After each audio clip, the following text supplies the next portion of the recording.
오케이. 아, 이게 뭐 중요한 데는 비켜나갔어요. 네. 예, 됐습니다. 네, 다 버리고 됐으니까 오케이. 예, 됐어요. 한번 먹었는데 아니,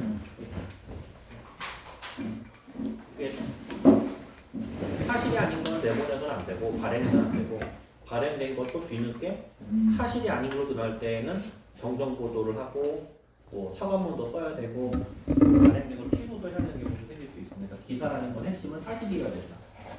기사는 사실대 모의이다. 그리고 항상 듣기 좋은 사실만 있는 것은 아니잖아요. 누군가에게 불편할 수도 있겠지만 그럼에도 불구하고 사실을 보도해야 된다. 이거는 저 준비하다가 사실 공부를 좀 많이 했습니다. 그래서 정조가 조선조 이제 정조대왕이 이런 말을 했대요. 말하지 않아야 될 때 말하는 건 작은 죄지만 말해야 될 때 말하지 않는 죄는 크다. 그런 얘기를 했대요. 아유, 영혼. 그래서 기자라는 거는 아까 말씀드린 정말 사회 정의라는 면에서 이런 불편한 사실들을 보도해야 되는 책임을 갖고 있다. 그래서 기사라는 거는 사실의 보도인데 좀 두 가지로 나눠서 보면 단순한 어떤 행사라던가 어떤 이벤트 같은 거를 보도하는 단순 보도의 성격도 있지만 문제가 되는 어떤 사건들에 대한 고발성 어떤 그런 문제 제기의 역할도 하고 있다는 걸 말씀드릴 수 있습니다. 기사는 아까 말씀드렸듯이 그냥 단순한 어떤 사실 보도뿐만 아니고 의혹 보도들도 가능하다. 근데 사실 의혹은 사실이 아니잖아요. 사실로 믿을 만하다고 생각이 들면 보도할 수 있다. 그래서 팩트는 이제 팩트를 보도해야 되고 정말 팩트가 아니라고 하더라도 팩트로 믿을 만한 사정이 있을 때는 보도할 수 있다. 이거 보수적인 겁니다. 네, 그렇게 말씀드릴 수 있겠고 언론 용어라는 게 있어요.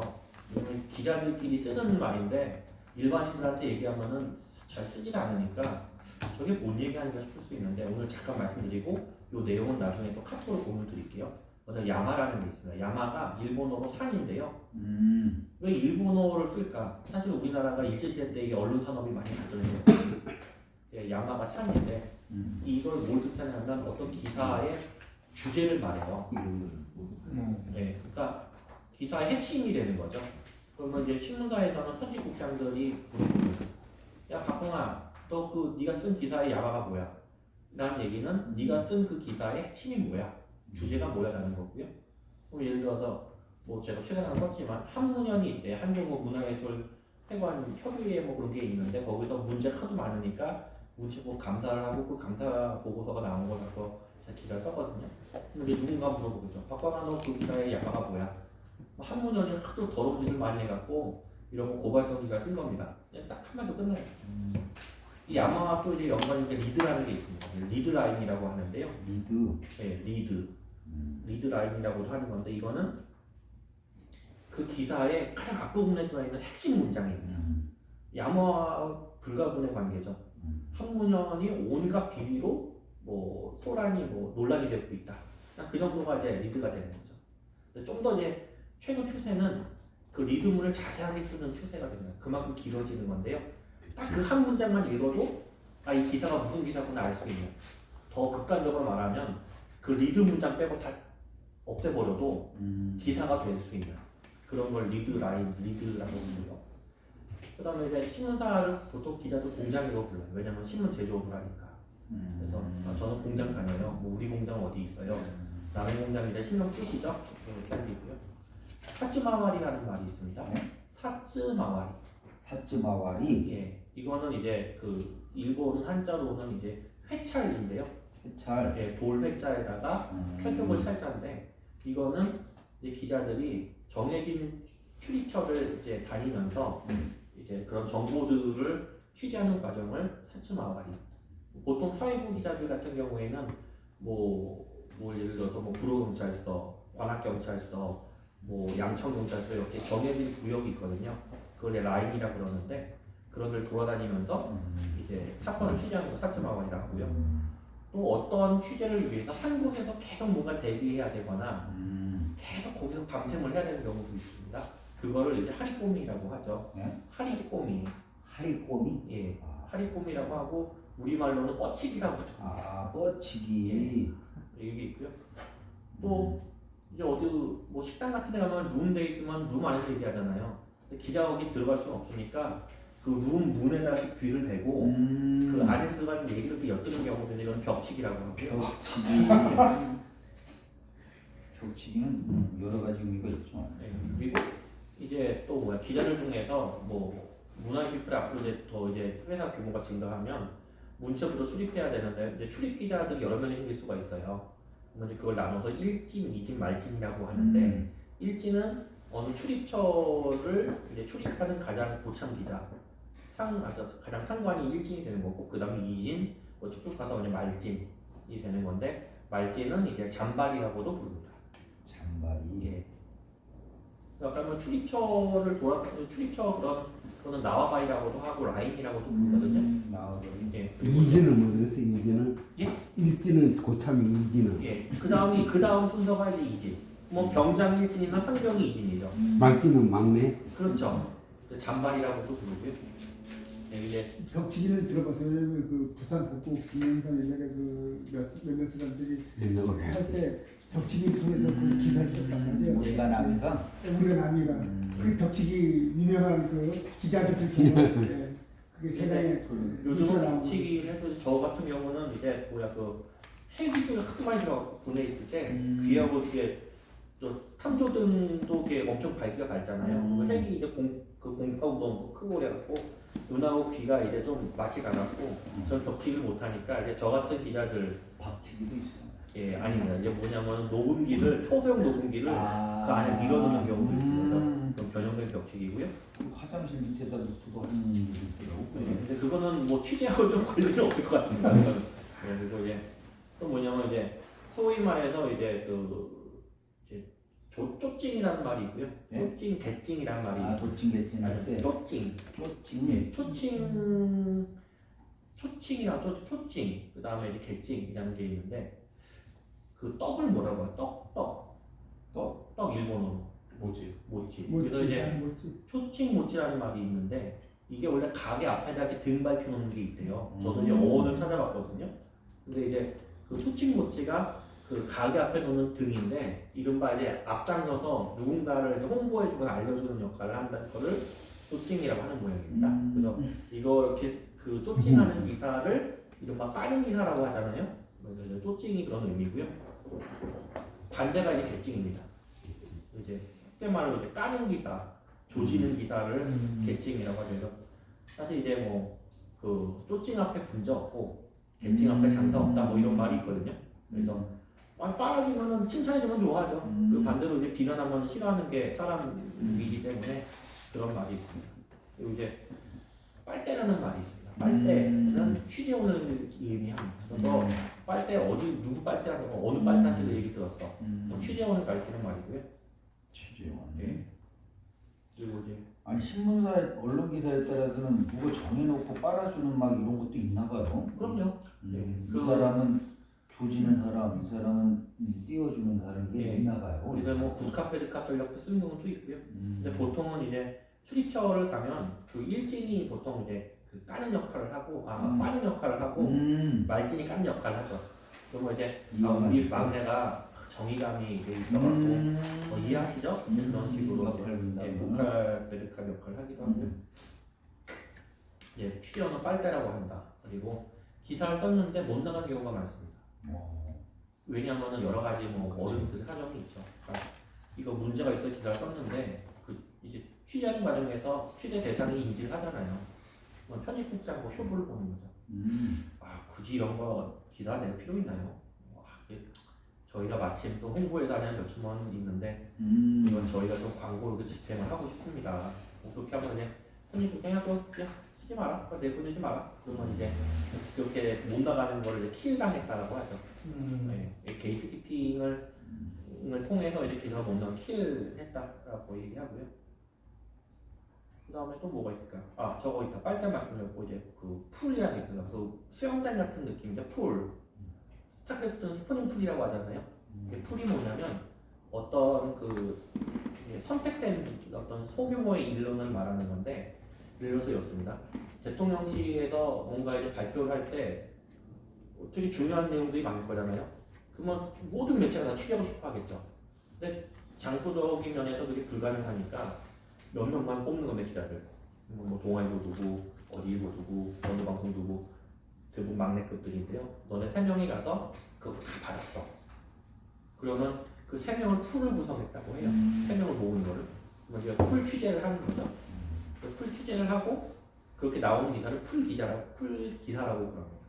그러면 다 다를 거 없어요. 왜냐면 그 풀이 그 기자단에게 다 공유하기 때문에 내용이 크게 다를 게 없죠. 이런 거를 이제 풀이라는 말을 하고요. 마지막으로 이제 그 속된 말로 이제 그 쪼찡을 할 때 빠진 기사를 이제 칭찬 기사 써줄 때 그 양념을 좀 친다고 해요. 토치다고도 하고 양념을 친다고 하는데 이른바 좀 어떤 주관적인 표현을 기사에는 원래 객관적인 내용이 들어가야 되는 건데요. 주관적으로 뭐 왕성한 활동을 하고 있다. 이거 사실 쓰면 안 되거든요. 근데 이런 거를 넣어서 좀 긍정적으로 부각해 주는 거를 토친다. 반대의 의미로 토칠 수도 있습니다. 그러니까 어처구니 없는 발언을 했다. 뭐 이런 거 사실 쓰면 안 되는데 이런 부정적인 용어로 토를 칠 수가 있죠. 그래서 보통 이제 데스크 그 편집장들이나 어떤 그 사회부장 각 부의 부장들이 봤을 때, 야 이거 너무 초친 기사 아니냐?라는 얘기는 이제 그 너무 이제 그런 주관적인 표현이 많이 들어간 게 아니냐라는 지적인 거죠. 근데 아까 말씀드렸다시피 신문이 사기업이다 보니까 또 이른바 좀 이렇게 칭찬해줄 때는 엄청 칭찬도 해줘야 될 필요가 있잖아요. 그래서 이렇게 하는 거고, 사실 이 기자가 그 차이가 나는 거는 초치지 않고도 초친 효과를 내주는 기자들이 있습니다. 이게 이른바 그러니까 인류죠. 예, 그런 말 한마디도 안 쓰는데도 읽고 나면 엄청 그 긍정적인 생각을 들게 하는 기사를 쓰는 기자들이 인류고, 이게 이제 점점점 이제 등급이 낮아질수록 좀 초친 용어들을 쓸 수밖에 없죠. 왜냐면 알지 못하니까요. 그러니까 이거는 이제 아까 말씀드렸던 기사 작성의 어떤 그 스킬인데요. 요거는 이제 차후 심화 과정으로 한번 해보도록 하겠습니다. 여기까지 언론 용어에 말씀드렸고요. 핵심이 이제 기사 작성의 원칙입니다. 기사는 아까 말씀드린 이제 사실이 기반이 돼야 되고요. 사실들을 적어야 되는 거고요. 그래서 이게 이른바 객관성에 대한 거죠. 객관적인 사실을 적어야 된다. 그리고 그 다음에 이제 중요한 게 정확성입니다. 정확해야 됩니다. 뭐 누가 했어라고 할 때, 다 가리가지고. 누가 했어라고 할 때 육하원칙 그런 거 있잖아요. 정확하게 보도해야 된다는 거죠. 근데 사실 그 정확성이라는 상대적인 개념이라서 이런 말이 있습니다. 단군 이후는 다 최근이야. 네. 예, 일부 일간지들은 며칠 오후 몇 시 이렇게까지 하는데 주간지들은 최근, 뭐 월간지들도 최근이라는 말을 많이 쓰거든요. 왜냐하면 그 최근이라는 건 어떻게 상대적인 개념이잖아요. 그래서 이제 정확성은 상대적인 개념이지만 그래도 정확성을 지키려고 요구를 해야 된다는 거죠. 뭐 50명 모였는데 5,000명 모였다 이러면 안 되잖아요. 그래서 객관성 다음에 정확성이 필요하다. 그 다음에 간결성입니다. 기사는 간결해야 되고요. 미사여구 주관적인 거 너무 들어가면 안 좋습니다. 간결해야 된다. 그래서 기사는 좀 무미건조하게 느껴질 수도 있죠. 네. 그 다음이 이제 평이성입니다. 평이성은 그냥 누가 보더라도 어렵지 않은 용어로 써야 된다는 거죠. 그래서 이게 뭐 정확한 비유인지 모르겠지만 루터가 성경을 독일어로 번역했을 때 시장 상인들이 쓰는 거, 시장에서 쓰이는 언어로 번역하려고 했다는 거예요.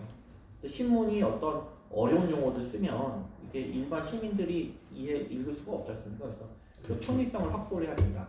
그 다음에 마지막으로 이제 친절성이 있습니다. 친절성. 예, 이게 이제 기사 작성 원칙이 이제 5대 원칙이라고 하는데, 친절성은 기사를 읽음으로써 궁금했던 점이 이해가 가야 됩니다.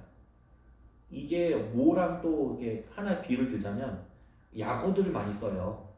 예를 들어서 한국지능정보사회진흥원 이름이 길잖아요. 그리고 얘네는 이름이 자꾸 바뀌어요. 예전에는 한국전산원이었다가 한국 뭐 정보통신진흥원이었다가 뭐 이렇게 바뀌다 보니까 얘네들 이제 약칭을 쓰면 영문 약칭을 니아라고 하거든요. NIA. 근데 일반인들은 니아가 뭔데? 라고 할 수 있잖아요. 그럴 때에는 이제 친절성 면에서 풀네임을 한번 적어주는 거죠. 뭐 한국지능정보사회진흥원 바로 열고 NIA 실표하고 원장은 황종성 해주고 그 뒤부터는 니아라고 써도 되잖아요. NIA라고 써도 앞에 한번 이렇게 알려줬으니까. 그렇죠? 이게 어떤 표현에 있어서 친절성이고요. 또 이제 구체적인 사실에 의한 친절성이 뭐가 있냐면 뭐 소송법원이라는 표현이 등장할 수 있습니다. 법률 용어니까요. 소송법원이 뭐야? 라고 하면은 이제 뭐 그거에 대한 법률적인 용어에 대한 설명이 좀 들어갈 경우 있잖아요. 그럴 때에도 이제 그런 걸 적어주는 게 필요하다. 근데 기사가 몇 가지? 5가지입니다. 그러니까 기사 작성 원칙이 5가지입니다. 정확성, 간결성, 편의성, 친절성. 처음에 말씀 객관적입니다. 처음 객관성. 예, 객관적이어야 되고 정확해야 되고 간결해야 되고 평이해야 되고 친절해야 된다는 거고. 근데 이게 사실 저도 이거 적어놓고 이렇게 말씀드리는 거지 제가 기억력이 나빠서 박방아 그거 기사 작성 원칙 5대 원칙 뭐야? 하면 저도 좀 틀릴 수 있습니다. 근데 이제 이런 것들을 우리는 염두에 두어야 된다. 그 다음에 기사는 옛날부터 쓰던 방식은 역피라미드 구조라고 해요. 가장 위에 정말 중요한 내용을 담고요. 밑으로 내려갈수록 아래로 갈수록 덜 중요한 내용이 들어갑니다. 그러니까 극단적으로는 가장 위에 것만 남겨놓고 아래 것 싹 잘라버려도 이거 사람들이 어떤 사건에 대해 이해할 수 있도록 해줘야 된다는 거죠. 이거를 역피라미드식 구성이라고 하는데요. 역피라미드식 구성을 가다 보니까 가장 위에는 제목이 들어갑니다. 타이틀. 영어로 타이틀이라고 맞죠. 그래서 제목 하나만 갖고도 기사에 대해서 어느 정도 이해할 수 있을 정도 정말 중요한 내용 들어가잖아요. 그 다음에 이제 부제목이죠. 서브 타이틀. 그럼 제목, 부제목 정도만 보면 일단 독자들은 이제 흥미를 가지게 되죠. 이게 이런 게 있었어라고. 그 다음에 이제 아까 말씀드린 주제문, 리드 라인이 들어가는 거고요. 리드 라인은 다음에 이제 그 다음에 이제 본문이 들어가는 건데, 그래서 중요도 면에서는 제목, 부제목, 리드, 그 다음에 본문 순으로 가게 되고요. 본문 구성도 중요한 것부터 위에 들어가요. 왜 중요한 것부터 사실 근데 요즘은 근데 이게 그 형식이 파괴가 많이 일어나고 있어서요. 피라미드식 구성도 있습니다. 시간 흐름에 따라서 적는 경우도 있고요. 혼합형도 있습니다. 앞부분은 중요한 거 적고 뒷부분은 시간 흐름 따라 적는 것도 있고. 근데 전통적인 되게 트레디셔널한 그 기사는 역피라미드식 구성이다. 위에 가장 중요한 거, 그 다음에 아래로 갈수록 좀 중요하지 않은 거. 이 이유가 왜 그러냐면 옛날에는 신문이 종이였잖아요. 그러면은 이른바 지면의 경제성이라고 부르는데 까놓고 말해서 신문에 다 못 담습니다. 그러면 이제 신문 편집하는 편집 기자들이 그 통기사를 갖다가 한 그 기사가 10매짜리란 말이죠. 200자고 10매짜리인데 8매밖에 못 들어갈 것 같아요. 그러면 뒤에 2매를 잘라버리는 거죠. 이런 거 하다 보니까 기자들도 기사를 쓸 때 중요한 게 앞에 들어가야 자기가 하고 싶은 말을 살릴 수 있잖아요. 그래서 역피라미드 구성을 많이 썼다는 거고요. 근데 요즘에 있어서는 이제 이것이 중요한 얘기하네 지금. 예, 계속. 예, 역피라미드식 구성이 요즘에는 이제 좀 그 변화가 일고 있는 게 요즘 종이신문 사람들이 거의 안 보고요. 인터넷으로 보거든요. 그리고 지면의 경제성이 사실은 이제 의미가 없는 거예요. 그러다 보니까 띄어쓰기 같은 경우에는 10,000원, 뭐 1,000원, 억원, 조원 원래 띄어써야 되는 원칙인데 그동안에는 지면의 경제성이라는 이유하에 문법 파괴를 한 거죠. 다 붙여 썼다가 이제 인터넷 신문이 활성화되면서 다시 이제 우리말 맞춤법에 맞춰 띄어쓰기 가고 있는 겁니다. 그래서 왜 그렇게 역피라미드식을 썼느냐 하면은 핵심은 지면의 경제성 때문이고 왜 또 그렇게 달라지고 있느냐? 이제 지면의 경제성이 중요하지 않은 시대가 돼서 그렇다. 종이값이 안 드니까. 그렇습니다. 아니 근데 이런 걸 또 악용하는 경우가 그 기사 있잖아요. 낚시. 네네. 낚시성 기사는 너무 또 이걸 극적으로 이렇게 앞서가는 그런 것 같아요. 아니 불가 아닌데. 네. 그래서 낚시성 기사는 이른바 그 약간 이제 기사 구성 방식과 달리 이제 흥미를 유발하는 어떤 제목을 통해서 이제 독자들의 클릭을 유도하는 건데 요거는 이제 잘못하면 요거 엄청 먹습니다. 요거 엄청 먹고 심지어는 이제 여러 가지 소송에 휘말릴 수도 있고 그래서 원래 좀 정통 언론에서는 그런 낚시성에 대해서 좀 주저하고 있는데 이제 새로운 인터넷 매체들, 신생 매체들 중에서는 그 낚시성 기사로 먹고 사는 매체들이 생겨나고 뭐 인사이트라던가 뭐 위키리크스, 한국이라던가 이런 데서는 되게 낚시성 기사를 좋아해요. 예, 그런 경우가 있습니다. 그리고 아까 이제 지면의 경제성 잠깐 말씀드렸지만 이거는 이제는 좀 의미가 많이 퇴색이 됐기 때문에 굳이 이제 역피라미드식 구성은 필요가 없지만 그래도 독자들 입장에서는 역피라미드식 구성이 독자들 입장에서 좋아요. 왜냐면 빨리 읽어보고 내가 끝까지 읽을 만한 것인가 판단할 수가 있으니까요. 그래서 전통적인 이제 기사 작성 원칙은 역피라미드식이다. 네. 그리고 산산지 열심히 공부하는 산산. 이런 거에 익숙치 않아. 네. 그 특정 그 터뜨리는 것 같아요. 좀 더 말씀드리고 이제 특정 그리고 이제 특정 연습 많아가지고. 지면의 경제성이라는 게 이제 많이 퇴색이 됐지만 희석이 됐지만 그럼에도 불구하고 아직 지키고 있는 이제 어떤 기사작성 원칙이 뭐가 있냐면 말을 줄일 수 있는 건 일단 줄이려고 그래요. 그러면 예를 들어서 뭐 가추어는 가추어, 맞추어는 맞추어, 하였다는 했다 등으로 이제 가능하면 줄이려고 노력을 하죠. 이거는 지문의 경제성과는 또 별개의 얘기로 뭘 때문에 그러냐면 간결성 때문이기도 합니다. 그러니까 뭐 생각하건대, 뭐 생각건대로 많이 바꾸잖아요. 이런 것들은 가능하면 좀 간결하게 써보자라는 표현에서 아직까지도 많은 언론 매체들이 이런 그 말을 줄여서 쓰고 있습니다. 근데 이게 또 잘못해가지고 혓짧은 소리 내고 그런 건 또 풍미가 없어 보이더라고요. 그렇습니다. 그래서 이런 거는 아까 말씀하셨던 언론의 품위라는 면에서도 이제 적당하게 지켜야겠죠. 말 중에서 저런 게 요번 한 1, 2년 전에 논란이 됐었는데요. 그 모 정치인이 박근혜 전 대통령을 지칭해서 그녀는이라고 표현을 해야 되는데 그년을 적절하게 네, 그년이라고 표현했는데 그게 말줄이었다는 표현으로 거의 해명을 했는데 그년 그래서 이제 언론은 아까 말한 이제 오해의 소지가 없도록 가능하면 정확성 면에서도 그때는 이제 그녀는 정도로 하는 게 좋다. 어떤 사람은 박근혜 대통령을 박기나라고 이렇게 막 바꿔 불러가지고 시간이 들고 그러더라고요. 언론은 적어도 이제 그렇게 하면 안 된다. 이런 정도로 하고요. 아까 이제 특종을 잠깐 말씀하셨는데 이제 박사님 혹시 어떤 말씀 때문에 그러실까요? 아니 예. 내가 개인적으로 신문을 만들고 안 만들고 신문사 폐쇄됐어요. 네네네. 그럼 못 만들고 있어요. 근데 이제 블로그 들어갔어요. 네네. 이제 다르니까 요즘은 홈페이지나 뭐 카페그나 블로그나 페이스북이니까 블로그 해라 그래. 세대가 달라요. 20대가 블로그에도 한 200만 명 들어왔어요. 근데 거기가 한 8천 명도 6천 명 들어와. 근데 거기 뭐 내가 좋아하는 건데 특징이 있어야 된다. 뭐가 평균에 안 들어온다. 그런 마음을 늘 갖고 있어요. 네. 사진을 잘하면 상을 타야 된다. 이런 거 집념이 있어야 되잖아요. 네네. 특종을 터뜨리면 어떻게 되나 그런 특종이요. 특종. 신문 특종. 그래서 특종은 사전적 의미로 보면 다른 게 없고요. 다른 언론 매체가 그 보도하지 못하는 거를 단독으로 보도하는 거예요. 그러니까 단독하고 특종하고 비슷한 개념을 쓰입니다. 그게 뭐가 있느냐? 하나는 누구보다 빨리 어떤 중요한 내용을 확인해서 기사를 써내는 거. 그 속보성 특종이 되는 거고요. 어서 오세요 사모님. 여기 자리 한 자리 비어 있는데 이 특종입니다 특종. 그리고 또 하나는 뭐냐면은 그러니까 그 남들이 취재하지 못하는 정말 어떤 문제 같은 거를 발굴해서 기사 쓰는 경우에도 그건 고발성 특종이라고 하거든요. 그런 것들이 있죠. 근데 속보성 특종은 이제 의미가 없는 게 너도 나도 이제 받아 쓰는 시대가 되다 보니까 옛날에는 신문이 매일 한 번씩 발행이 됐잖아요. 물론 이제 뭐 초판 뭐 2세, 3세 이렇게 돌아가면 찍긴 하지만 하루 텀이 있었단 말이죠.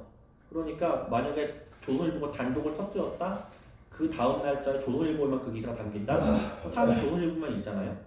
그러면 동아일보, 뭐 중앙일보 이런 데들의 기자들은 이제 쪼이트 까이는 거죠. 너 이 새끼가 그걸 이제 뭐 어떤 표현은 낙종했다 그래요. 그러니까 그 기사를 쓰지 못하면 낙종했다고. 낙종이지. 그럼 엄청 욕먹는 거예요.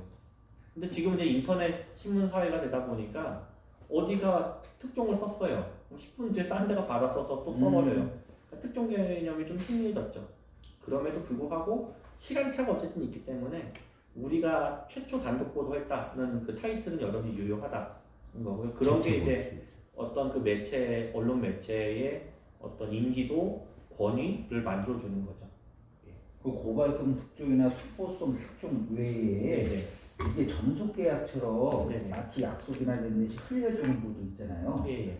요즘 한참 문제되고 있는 네네. 검찰발 네네네. 특종이죠. 이런 거는 거래선에 딱 정해져 있는 거예요. 예. 보통은 음.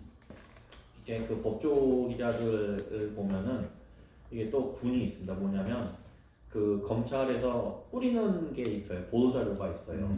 보도자료는 말 그대로 그냥 모든 기자들이 볼 수 있는 건데 그거 외에 티타임이라는 제도가 있습니다. 뭐냐면 검찰 감사가 뭐 우리 차 한잔 마십시다 기자를 몇 명 불러요. 근데 대부분은 그 영향력 갖고 있는 매체죠. 유력 매체들 기자를 불러서 차 마시면서 아니 뭐 그런 일이 있는 거 혹시 알아요? 그런 식으로 얘기를 하는 거죠. 그럼 기자들이 예? 그게 뭔데요? 그러면 이제 그때 이제 아니 뭐 그렇다는데 나도 사실은 거기 그 사건 담당한 게 난 잘 모르지만 그런 얘기가 있더라고 하면서 차 마시고 일어나는데 그 사실은 다 의도적인 거 아니에요?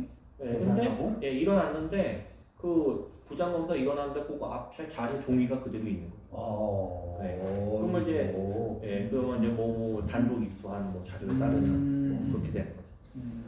흘리고 가는 거. 근데 그러려고 하니까 이제 네. 뭐 요정독하고 접대도 하면서 그렇죠. 공생관계가 되는 거죠. 그렇죠. 그래서 사실상 우리나라 언론의 문제는 그 기생적으로 받아 쓰는 구조가 문제죠. 그러니까 그 어떤 기관 기업들이 원하는 자료들로 길들여져 있는 거죠.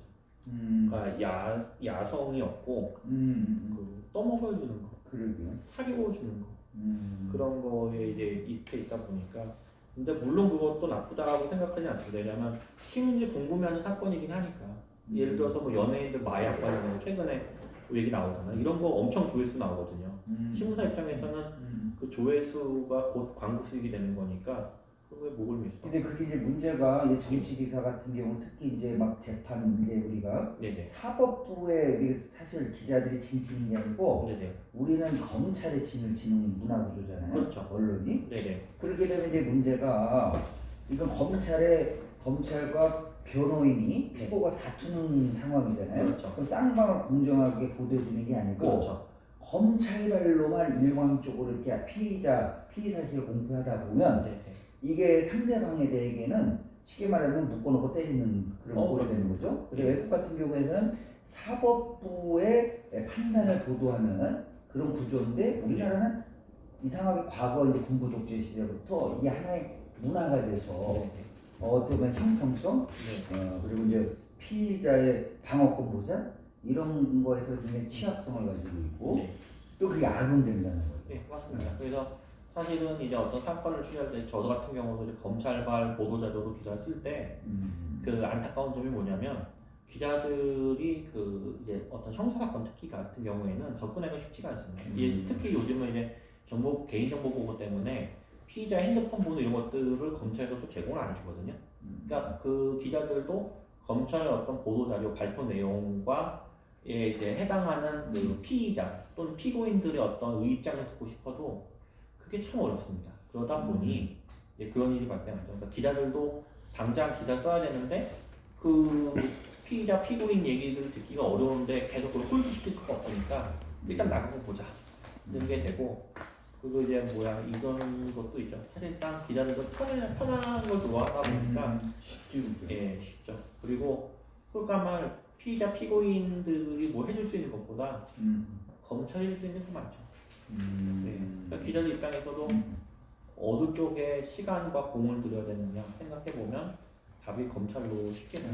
그래서 이런 경우는 아까 말씀드렸듯이 이제 언론 자유화 시대에는 그 피의자 피고인 쪽에서 이 입장을 중점적으로 다뤄주는 매체가 있을 법하다는 거고요. 그게 이제 요즘에 나오는 어떤 1인 미디어 대한 매체라는 성격이 되죠.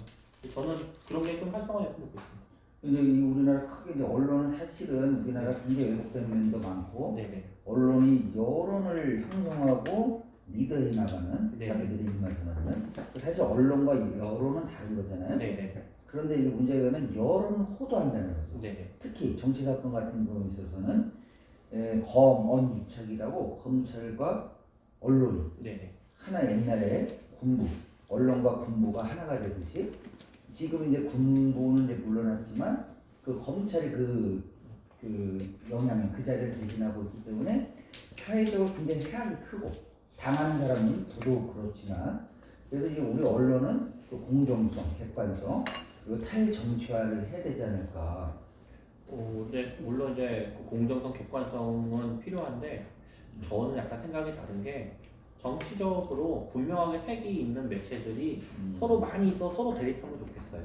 그러니까 제가 2015년도에 박근혜 정부 시절인데 헌법소원을 했었습니다. 뭐냐면 그때 박근혜 정부 문체부에서 어떤 일을 했었냐면 그 신문법 시행령 개정하는 행정예고를 했는데 내용인즉슨 상시 고용 인원이 5인 이상인 매체들만 신문사 고용 유지할 수 있도록 이렇게 행정예고를 했었거든요. 근데 이게 이른바 1인 미디어를 죽이겠다는 거죠.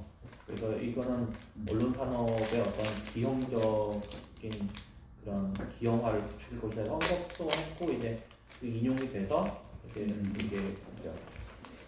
헌법 위헌 확인이 됐고요. 그러니까 정부나 이제 권력 입장에서는 제어하고 싶죠.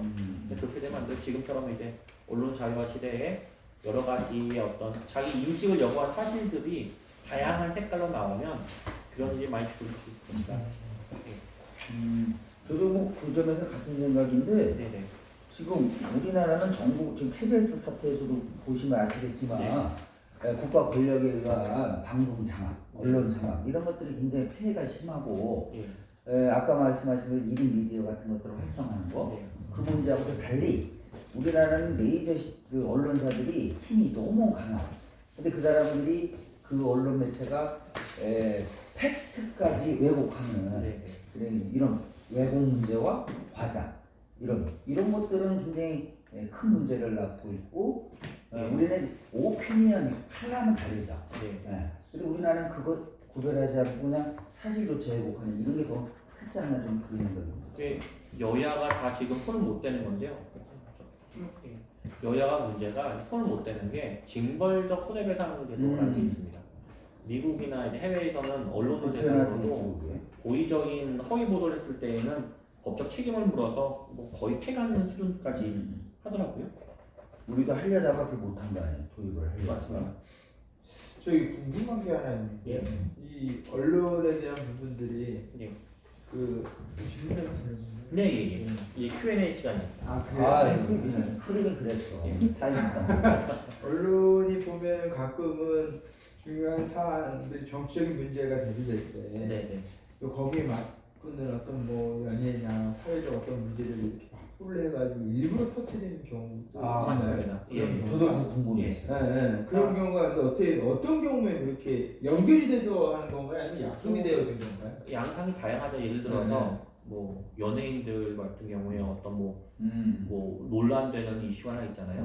그러면 그 연예기획사에서 연예부 기자들에게 그 자료를 뿌려요. 하루에 한 3개씩 4개씩 뿌려갖고 뭐 예를 들어서 뭐 연예인 뭐 D씨가 뭐 마약을 한 의혹이 있다. 어디에 단독으로 터뜨렸어요. 그러면 그 D씨 연예 그 소속되어 있는 연예 기획사에서 D씨에 대한 다른 가십거리들을 막 여러 개를 만들어서 기자한테 이걸 뿌리는 거예요. 그러면 나중에 어떤 효과가 되느냐? 이제 시민들이 그 D씨를 검색어로 네이버나 구글 검색하면 그 연예 기획사들이 뿌린 그 자료에 기반한 기사들이 쫙 나오고 그 뭐 어떤 의혹 기사는 어디 뭐 3-4페이지 뒤에 가본 효과가 있죠. 그런 것들을 이제 기사를 이제 밀어버린다라는 표현을 쓰거든요.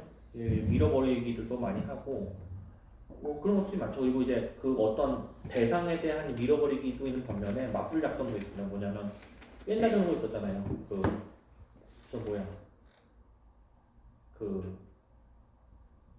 아마 DJ하고 관련된 얘기인데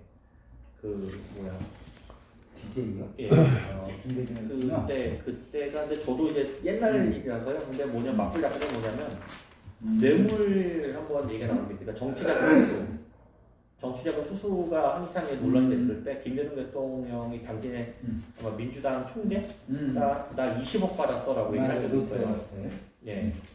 그러면 이게 논란이 된 게 뭐냐면 야당이 20억 받았으면 여당은 도대체 얼마 받은 거야? 그렇죠. 이게 맞불 작전이거든요. 그러니까 한쪽에 문제를 제기하면 너네 딱 상대면 반대편의 문제도 그만큼 있다는 식의 어떤 여론을 언론을 통해서 조성할 수가 있는 거죠. 그래서 그런 방법들이 좀 많이 쓰이고 당연히 기자들 중에서는 이제 정말 정의감 때문에 쓰는 기자들도 있겠지만 얘기 들어보면 그 이렇게 돈을 매기는 게 있대요. 옛날에는 저거 없었잖아요. 김영란법. 이런 얘기가 있어요. 사실 김영란법의 출발점이 예. 지금 이 기자와 네. 그 언론사 네. 이 문제 때문에 시작된 걸로 저는 알고 있거든요. 아주 그래서 저는 김영란법 좋아하고요. 이거 김영란법 덕분에 이게 저는 사실 대부분을 마이너 기자로 마이너 매체 소속으로 살았습니다.